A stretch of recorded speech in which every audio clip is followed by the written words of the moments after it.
Virtual summits are the most powerful online marketing tool available to grow your list, launch your platform, make more money, and create an impact in the world, even if you're just getting started. If you are ready to take your summit to the next level, then tune into the Virtual Summit podcast with Dr. Mark T. Wade.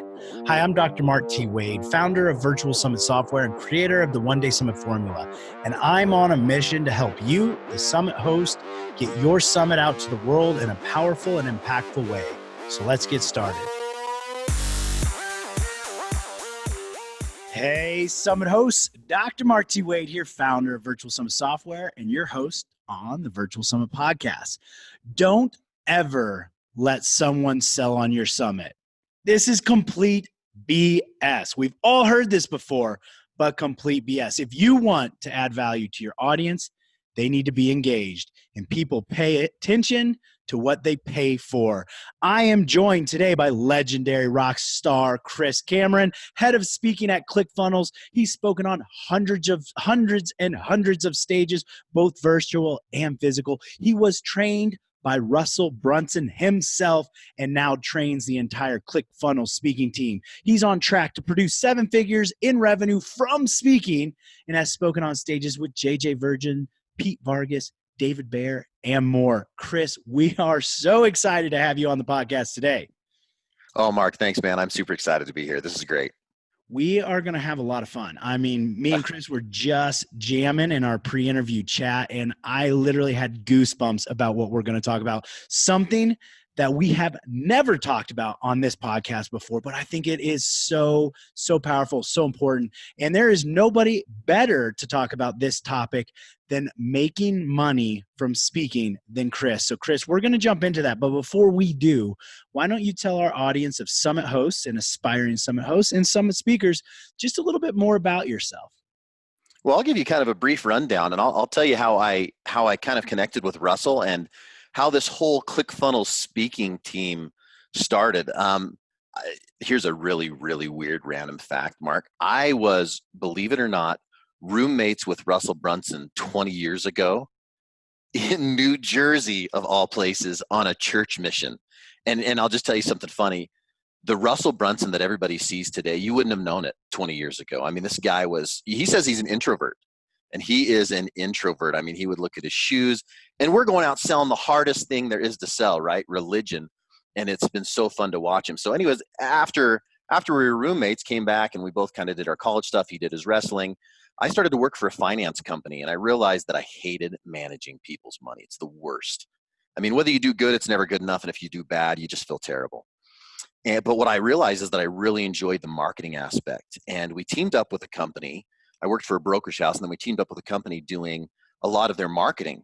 And I was selling from stage. We'd go out and we'd have these groups of people. We'd do lunch and learns, or we'd have these groups of investors, and we'd go teach them how to trade options. But we'd also have a product that we'd sell them.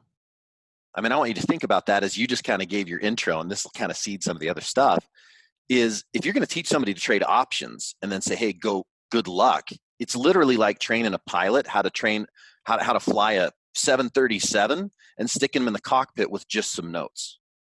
I mean, I don't know how you do that without actually getting in there and having the flight time and everything else. So anyways, we'd sell this product and we'd give them some education, but we'd also give them the application. A lot of times we think that, all they need is this education without the actual application. And that's where selling comes in. But anyways, as I did that for a number of years, Russell and I stayed in touch, and he's going out and crushing at all these events. He's building ClickFunnels. He invited me up in 2015 to come to Boise. And I remember this event right after he had launched ClickFunnels.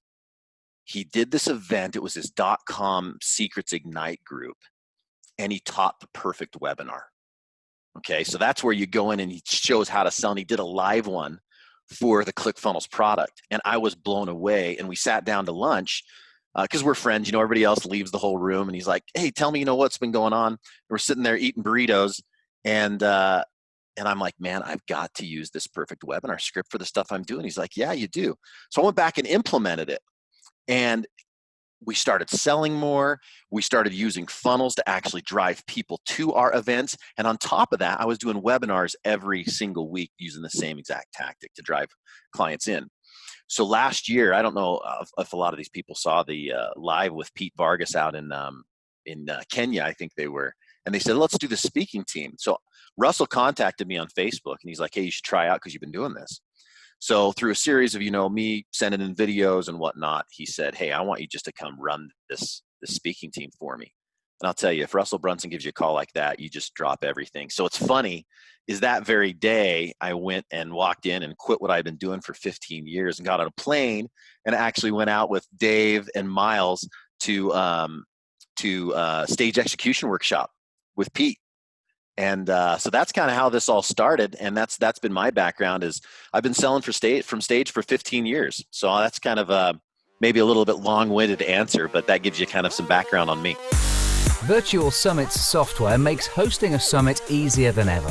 The only software in the world designed specifically for hosting a summit lets you set up a summit in a matter of hours with no tech skill or team needed. You can try out the Virtual Summit's software free at virtualsummits.com. But hurry, this is a limited offer.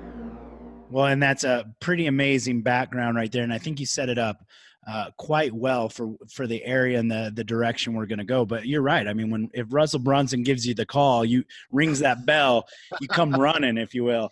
So, yeah. And it's got to be just an amazing experience and opportunity. You guys are doing awesome stuff over there. And I know you're doing awesome stuff. Our paths continue to cross regularly. Sure. So let's jump into it. Our audience is chomping at the bit now. So why don't you give a little bit background on kind of your summit experience, speaking on summits, what's, as a professional speaker, as a professional, sell from stage speaker, what's been kind of some of your experiences, both positive and negative from summits? I mean, we know a lot of summits don't let people pay or sell on them. So just kind of talk us through your experience from that aspect.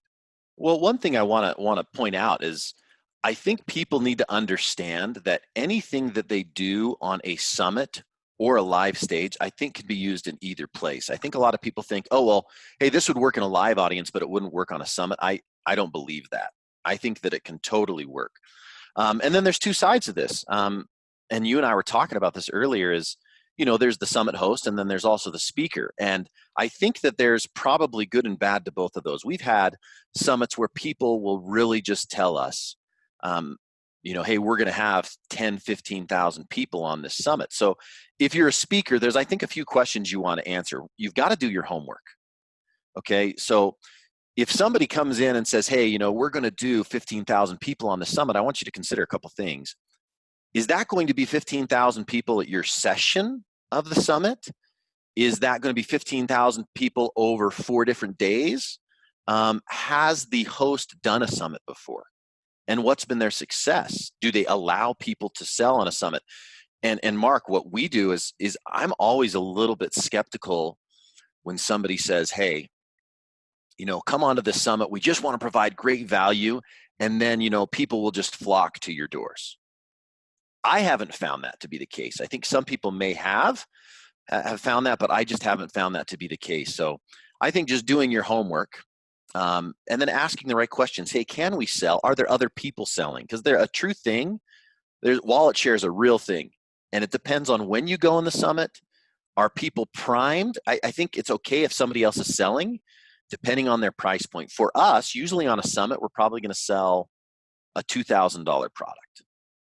And if there's somebody else out there that goes before us that's selling a $5,000, $10,000 product, going after them may not make a lot of sense. There's two schools of thought to that too, is, maybe somebody wants to back cleanup because then somebody's going to be on the summit. We're just waiting to say, all right, which product do I want? So those are just a couple of my initial thoughts. We've had great success when we have somebody that we know is a champion of the brand. For example, if we go on to a summit where somebody is already an avid ClickFunnels user and they come in and they're going to provide a bonus, I want you to think about how powerful that is. Somebody who says, you know what, hey, I am in one of some of the best summits that we've done was like an accounting summit, which is kind of crazy. That's a totally different vertical. But this guy came on and he was a champion of ClickFunnels.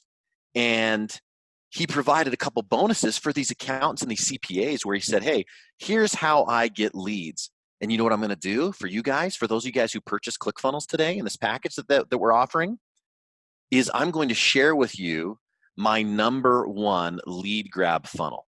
And then boom, they can just put it in their account. So that's, if you're coming from a speaker side, somebody who is already a champion of your brand that can provide bonuses, that's a home run. I mean, that's been great for us.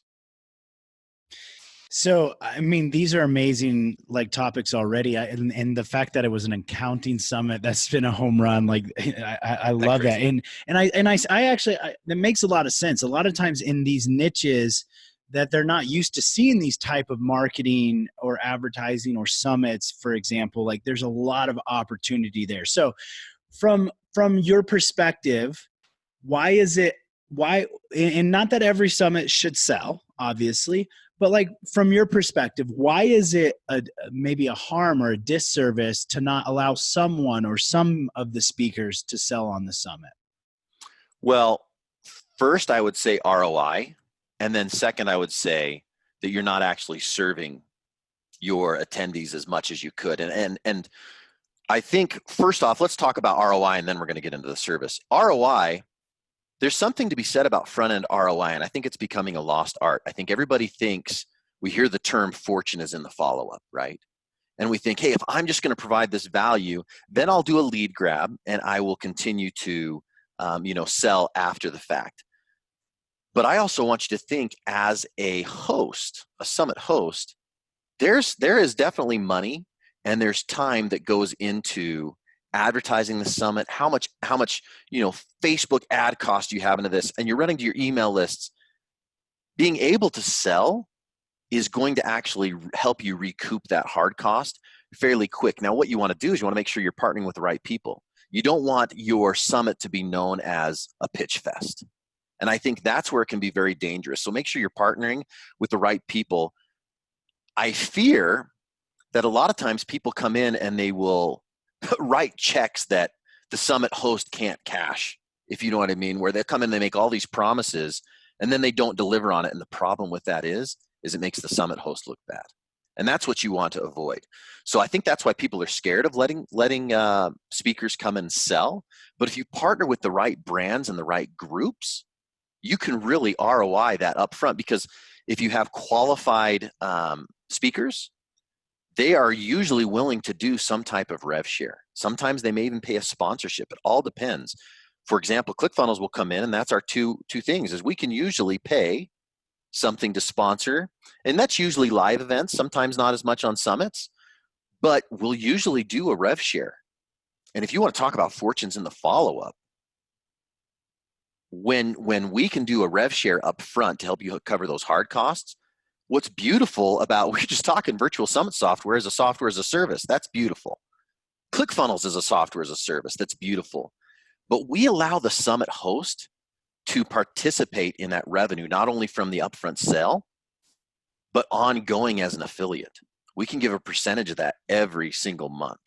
So listen, I think that's why people are scared, but I think that if you have the right partnerships and the right offer and can provide bonuses, it's huge. Because onto the second part of your question, if we provide the proper service to the attendees, then we're actually going to help them get better success. I'm sure you're familiar with Jason Fladlin. Jason Fladlin does Genius Webinar. He's done all sorts of stuff. But his close, when he does webinars or he does summits, is crazy, because he'll say, listen, what if there was a way that we could work together for more than one measly hour on one measly summit to ensure your success? Because we've all been in those summits or those live events where we take a ton of notes and we're super, super jazzed about what the speaker's saying and what the overall feel of that summit is. And then we go home, and guess what we're accountable to? Nobody. We're accountable to our notebook and to our dog. But if we can actually sell somebody something, you said it yourself in the intro, those who pay attention. And if we provide the right offer, ClickFunnels or virtual summit software is a great example of this, to say, oh my gosh, if I'm going to go out and do my own virtual summit, do you think having Virtual Summit software is going to help me be more successful? It's a no-brainer. If I'm going to go build funnels, or I'm interested in advertising my product as a coach, as a mentor, or as an author, speaker, whatever it is ClickFunnels actually having that product going to help me be successful in the long run? So we want to serve people the highest level, and giving them the tools to succeed. The only way you can do that is by selling. But it doesn't have to be sleazy. It doesn't have to be this over-promise and under-deliver. Let's just give them what they need to succeed and make them invest in it. Well, we're going to come, and this is, I mean, you're lining this up perfectly. And I want to come back to looking at it from the perspective of the speaker in a moment, and how they can do this correctly and professionally. But I want to keep on the host aspect for the moment. There's still a couple questions I have. So one, we've talked about, some of the negative aspects, or maybe why a host would think it's not the best. And why is it in the host's best interests? And how can the host kind of shift their mindset? Because a lot of times it's just, this is how I've always been told, selling's bad, we don't want to have it on here. And maybe what's the balance? Because you're right, we don't want it to be a pitch fest, but what's a good balance? And I mean, how can we deliver? At the end of the day, as Summit hosts, we want to deliver an amazing experience for our audience, but we also have to keep in mind the opportunities that are there. So kind of walk us through that. I think a good rule of thumb is try it. Try it, though, with somebody that you trust. And listen, this is a shameless plug too. If you want to try it with us, reach out to me and we can do it. I mean, we've done tons of these, and it's a recognized brand where, we can partner the right way and provide the value that you need. I totally get where people feel that it's sleazy, but I'll tell you, the reason people feel that is because they've partnered with the wrong people and they've been burned before. So the best way to get past that is to have a good experience with that. And how you know that it's a good experience is when your attendees are coming back and saying, oh my gosh, I didn't know that ClickFunnels or Virtual Summit software could do exactly what I need. And so it's a little bit of a reset for people. And that's why I think it's in their best interest. And listen, we all get so worried about talking about ROI, or I'm not in this for the money, but boy, if you can pay for your summit by partnering with the right JV, man, let's go knock it out of the park and let's serve some people. That's so true. I love that. And so when let's kind of shift a little bit now to from the speaker perspective. Okay. So and our hosts that are listening into this, like, you can actually learn from this, because maybe you should actually be promoting this kind of way to your speakers. So from a speaker's perspective, what's the best way to approach your host? For example, they reach out, they want you to speak on the summit. 9 out of 10 of them are saying no pitching. What are our options? Like, if it's a straight up no pitch, what can we still do to get some success as a summit speaker? And then maybe what are some strategies to try and make it like a win for the host, like to help them understand the opportunity that's there to maybe change their perspective? Oh, such a good question. First off, the way that I usually go into these negotiations, because Mark, that's one of the things that we do is, you've met Courtney. Courtney works directly with me and does a lot of the prospecting. But when we go in and we start to negotiate or even have these introductory conversations, I want to find out why the host is holding the summit. What's the purpose of it? And if I can really dive into that as a speaker, one, I can find out if I'm going to be a good fit, or if ClickFunnels is going to be a good fit. And if we're not, it's not worth either of our time. And that's okay. I think sometimes as a speaker, there's a ton of power in saying no. I think a lot of aspiring speakers, and it's a nice place to be, don't get me wrong, to where you can say no. But I don't think everybody has that ability to be able to say no. They want to get on any stage that they can. They say, okay, well, I can do that. But I think you do yourself a disservice as a speaker not aligning with the right partnerships. So I think, one, as you approach that host, find out what they want to accomplish and see if that aligns. See if you can actually serve them. And at that point, if they say, well, I want to help people do X, Y, and Z, if what you are selling, Mark, really helps them accomplish that, I think you articulate that to the host. And if they're receptive to it, great. If not, and they say, we really, really do think they need that, but I have a complete no pitch policy, 100%, because I've been burned. There's other ways to do it. I mean, it can be a simple call to action. For example, and I'm going to do it right here. Watch this. We have something that we call the One Funnel Away Challenge, which helps people. It teaches them how to actually build their funnel. It's actually coached online by Russell, by Steven Larson, and by Julie Stoian, who help them actually build out their first funnel in a month. So we can talk about something like that. Like if you really want to do this, listen, you can just go to onefunnelaway.com and check it out. And then look at that on the back end of that. There's the sales. I'm not selling anybody on that. I'm telling you what the information is, but then I'm giving a small call to action where these guys can go out and see it. But here's where you have to be tight, is what happens when they go to that. Is your funnel set up? Are you ready to actually receive those leads? And then I guess ascend them up your value ladder, because at ClickFunnels, our end goal is not to have them go to the One Funnel Away Challenge. It's to have them start using the software, to come to our live events, to actually become part of our coaching programs. And then we ascend them up that. So any speaker, hopefully they have more than one thing to offer. And maybe their lead grab kind of situation, their call to action, is something that can ascend them into the next thing. Be sure to check out the speaker management tool inside your Virtual Summit software, which lets you quickly and easily recruit and manage your speakers on your Virtual Summit, literally eliminating hundreds of hours of work. Get more information at virtualsummits.com. I love that. And this actually holds true. Like we're talking about it from a speaker, making sure your back end's ready, that you have your funnels built out when you make that even the call to action for the freebie, for the free giveaway. But as summit hosts, we talk all the time about the post-summit profit strategy. You have to have that set up. Like, what's the point in running a summit to generate this new audience to then not have anywhere to take them? So, I mean, man, we are getting into some good stuff here. So when we're talking with, like, let's actually go into like different types of offers, okay? Especially on a summit, because it is a little different. We were talking about this some in our pre-interview chat about the energy is a little bit different on a summit than it is in a live event. And now we talk about different strategies on how to try and mimic it and bring it up there. But let's just go with like the typical summit. As a speaker, what are some things that you can do in your presentation to kind of stand out from the rest of the other speakers, and then to get them to actually want to engage with you, whether if you have the ability to pitch, or if it's a call to action to a freebie? I mean, because we know we have to get them to a certain level before they take action.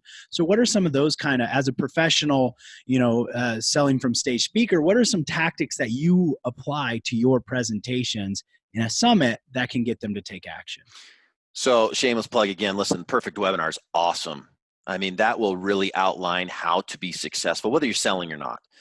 But one thing that works really well, nobody likes to be preached to, Mark. Nobody likes to think, oh, here's this guy on a mountaintop who is already there, and I will never be like this person. I think you have to meet them where they are. And a lot of times that is relating to their pain and being vulnerable. Russell loves to say, hey, listen, I've done this, and this, and he just builds himself up, and everybody sees how great he is. But then he says, but it wasn't always that way. Let me talk to you about the pain here that's associated with it. And one of our speakers is Natalie Hodson. I don't know if you're familiar with her. She's awesome, and she's like the queen of vulnerability. She's one of our 2 Comma Club award winners and speaks all over. Matter of fact, we had her speak at eWomen a couple weeks ago, and she crushed it. And I'll tell you why, because she was relatable. And when you get in and say, I've been where you are, and I've been on the air mattress, and I've had the laptop, sitting there, and that's all I had when I couldn't afford groceries or couldn't afford rent. But let me tell you some of the things that I did in my life to help me get out of that. Or here's some of the tools that I use that I'm going to share with you later to get out of that. So it's funny, maybe I'm wrong here, but even though he's the greatest of all time, Tom Brady's not a real popular guy in the NFL, right? Because he's the best. But when you really get down to his story, if it was told differently and how he struggled and had to go on a walk because he wasn't picked until so much later in the draft, high 100s when he thought he was going to go really early, and how much work he put into it and being behind Drew Bledsoe and all this, and you actually find out who this guy is, you're like, oh, this guy's the GOAT. I mean, what he's been through and the adversity he's had, he's great. So that'd be my number one, is to key in on that emotion of wherever they are. And you may have to hit a couple points. Maybe these people are brand new starting out. Maybe they're in a real sort of pain, or maybe they're now to the point where they're trying to move closer to pleasure. and say, hey, I want to now scale this a little bit. So you'll maybe have to adapt, but those are some of the great questions you can ask the host prior to the summit so you can really nail the presentation. And I got to bring attention to this because you're just throwing out so much gems right here that I hope everybody, all you summit hosts out there listening to this as well, because this is not just information for your speakers to be implementing. Like telling that kind of a story is a fundamental aspect to your presentation, or even when you're bringing on your speakers. We have a program called Interview with Impact where we talk about 70% of the success of your interview depends on you, not the speaker. So you can help set your speaker up. I mean, we're not always going to have these professional speakers like Chris on our summits. So take away these tips here and implement those into your sessions too. And then that last aspect that you had just said was extremely powerful as well, as putting that all together. So let's keep going in this. Actually, let me just throw this over to you, because I know you've got so much information. So what's something that's on your mind or your heart right now when it comes to the paid aspect of speaking, either from a host perspective or a speaker's perspective? What something that maybe is not being done great or could be done better, and how could they implement it? Well, I think we've hit on it a little bit more, is just to not be afraid of the selling. It's funny, as I came into ClickFunnels, Dave Woodward and I have talked a lot about this. Is, man, we go out and we do summits and we do live events and we do all these things, but how are we getting our ROI on it, and how are we tracking that ROI? That's been a real struggle, I think, for us to make sure that we're getting at each one of these summits, right? Because no matter what, there's still some time and effort and money that goes into this.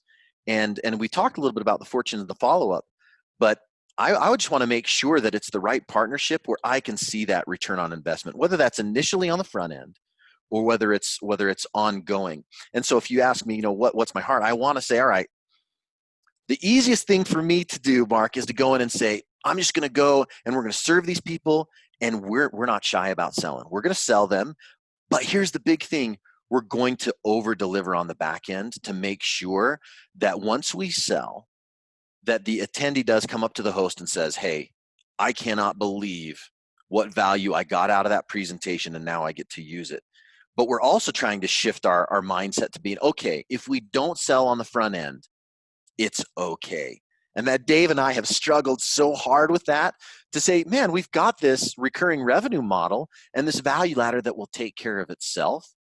That's been hard for me, just as an ROI minded guy, to handle and say, it's okay. It will take care of itself. So that's kind of what I've been struggling with lately. Well, I love hearing this. Also, some of the vulnerability there, but you guys are obviously crushing it on both models.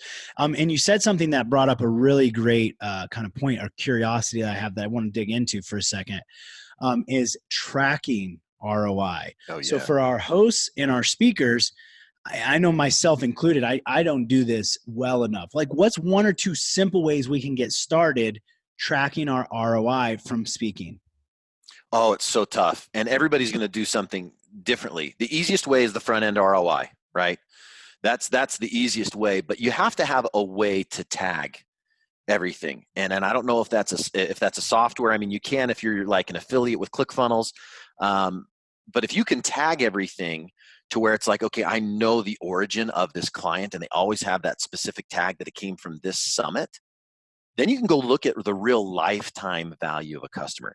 If people can understand the lifetime value of a customer, it's so much easier to go and partner with people. If you've got that number, it says, okay, my lifetime value of a customer is $1,000.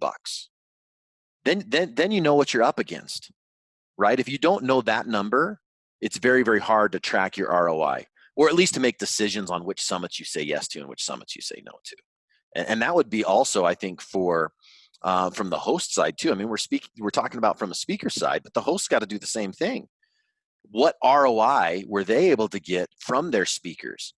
And if they weren't, then maybe it's the wrong speaker, because yeah, we want to serve our audience, but how are you really quantifying that? It's usually dollars and cents, at the end of the day. So, I mean, listen, you could do it in Google Sheets if you want. You could do it all manually, but find something where you can tag everybody whether that's a CRM or whatever. There's lots of good free CRMs where you can actually go and tag each lead as they come in so you know where they came from. And then that way, then the rest is just math. I'm over here busy writing down all these notes and steps and stuff.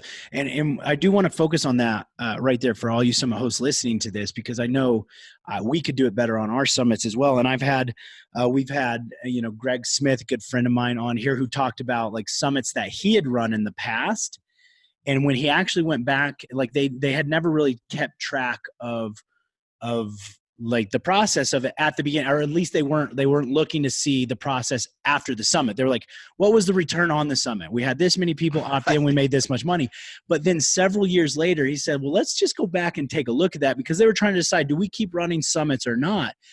Come to turn out, 80% of the people who had opted on to any of their summits over the past 5 years eventually became a customer. You only know that if you can track it and tag it. So like what Chris is saying right here, like I'm pretty sure ClickFunnels can tag almost everything. So think of it like this. If they're coming into your summit, and let me break this down just for some of our less technically minded people, because I know we have a lot of them out there listening in. So on your summit, if you're a speaker, you're going to give away a freebie, like your free gift, if you're not selling. And all you want to do is when the people opt into that, have a way to tag them. So like Chris was saying, when they opt into your freebie, they go on to your email provider, like, Aweber or MailChimp or whatever you're using. And at that moment, you can tag them and say it came from this summit. And now they get blended and mixed in with everybody else you have on your email list, but you can always go back and look and say, oh, this person originally came from that summit. So, and as a host, exact same thing. When they opt in for your summit, even if you're using Virtual Summit software, they then go to your email provider, tag them, and now you can track that. I mean, this is such valuable information right there. Now, one point that I want to make real quick to just what you're saying is it's wild, because I've seen this time and time again, live events, summits, wherever. It's true. Somebody needs to see you sometimes 6 or 7 times, because they've got to go marinate on it. They've got to go and they've got to ask their significant other or their business partner. And sometimes it takes 6 or 7 times for them to actually become a client. So if that's tagged, you can say, oh man, we did this virtual summit 6 months ago and nothing came of it. But if that's tagged right, and you can actually go run a query and say, oh, wait a minute, these 3 people actually did come from that, but they've been to 3 others. And so that's the value in having these summits. You can easily see where these people are coming from. You just have to track it, and you just have to be vigilant about it. I mean, I can't reinforce enough how important this is right here, what you're saying. And you can also see how many touch points does it take for them to go from a newbie, like into your community, to a sale, and then you can work on improving that. So I'd also add in here, as speakers, summit speakers, something that never happens. I know I never get this when I host my summits. Follow back up with the host and let them know how it went for you. What, like, was it great? How many did you get?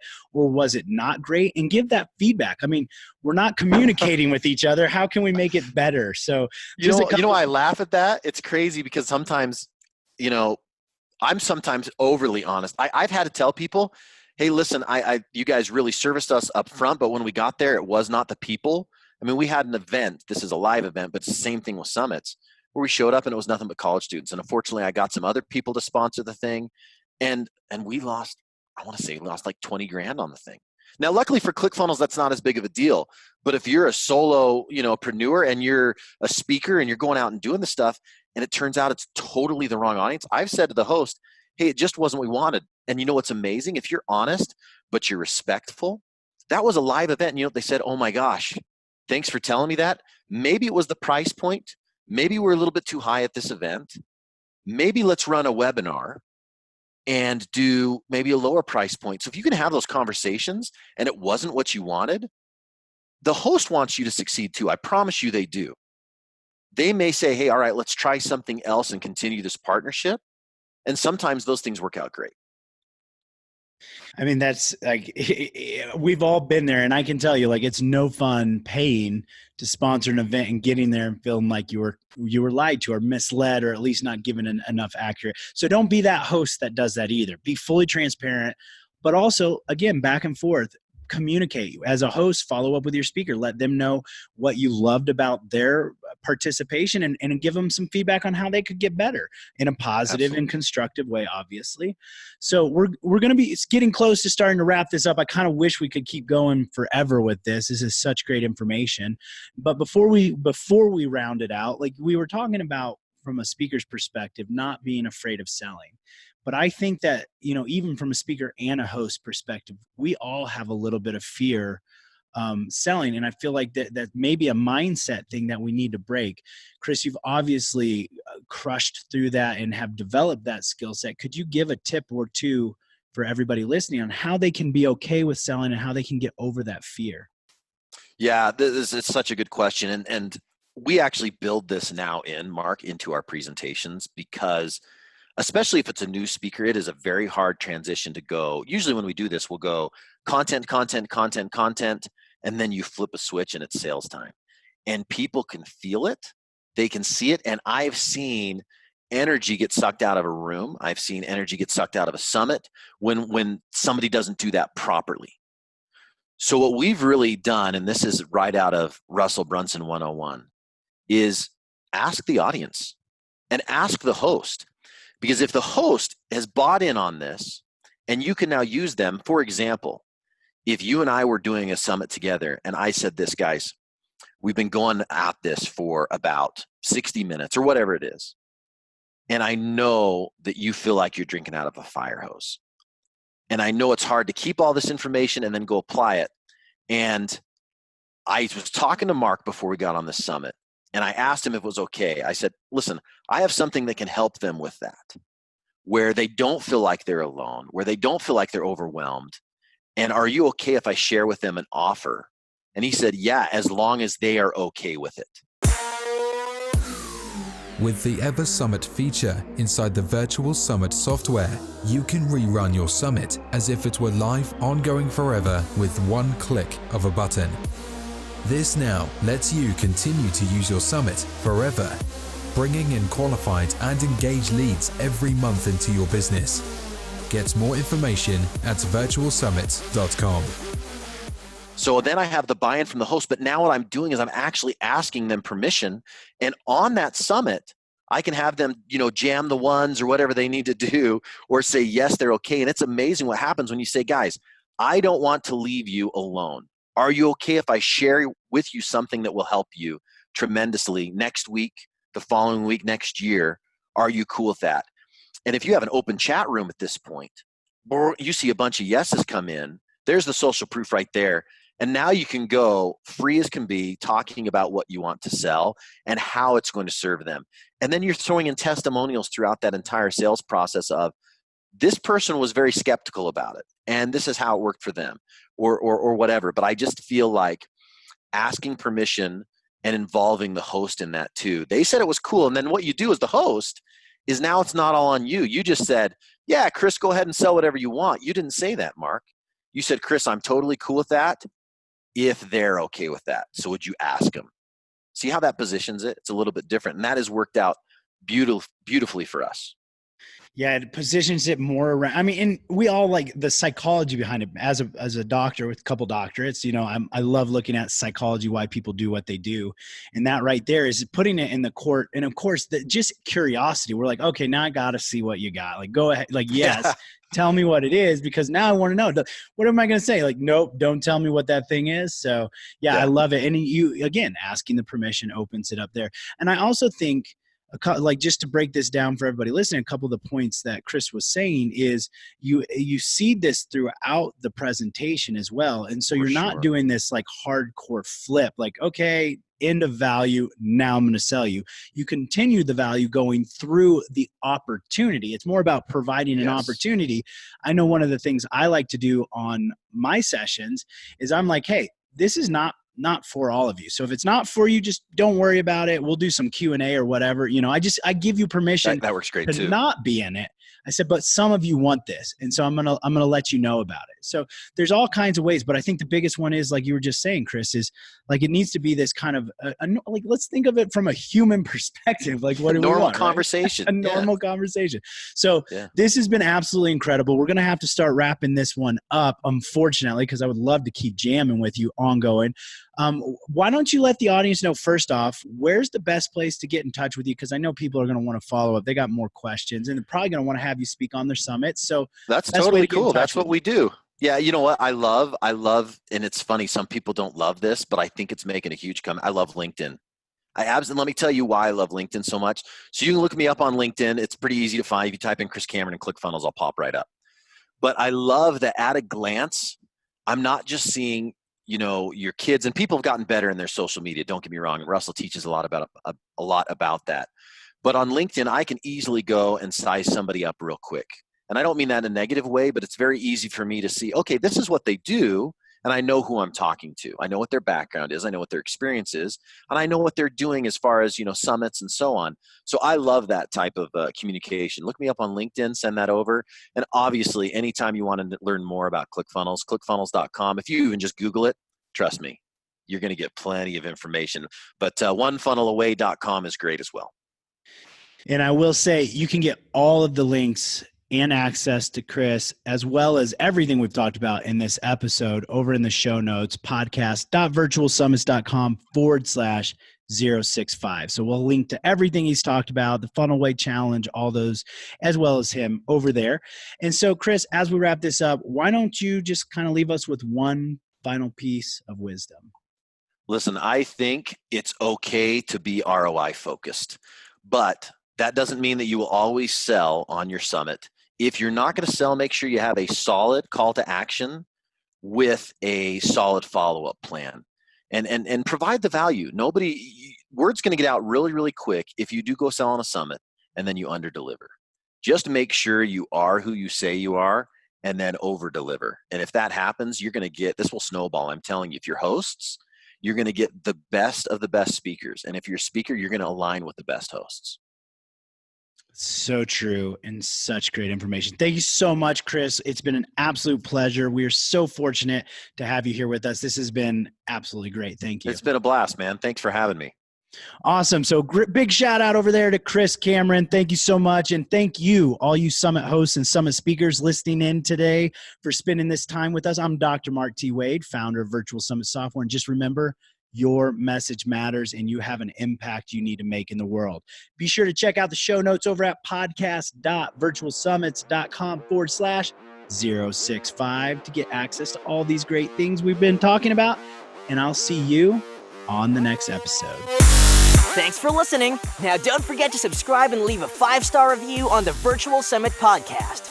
Head over to the show notes to check out all the links and resources from this episode, and be sure to grab your free trial of the Virtual Summit software. Now, I want to end this episode by saying to all the summit hosts listening right now, I believe in you, and you can do this. Summits are by far one of the most powerful ways to quickly grow your list, launch your platform, make more money, and most importantly, make an impact in the world, even if you're just getting started. So don't get caught up in analysis paralysis, because the world needs to hear your message, and there are people who are waiting for you to help them. So just get started, because imperfect action is always better than no action. Thank you, and see you on the next episode.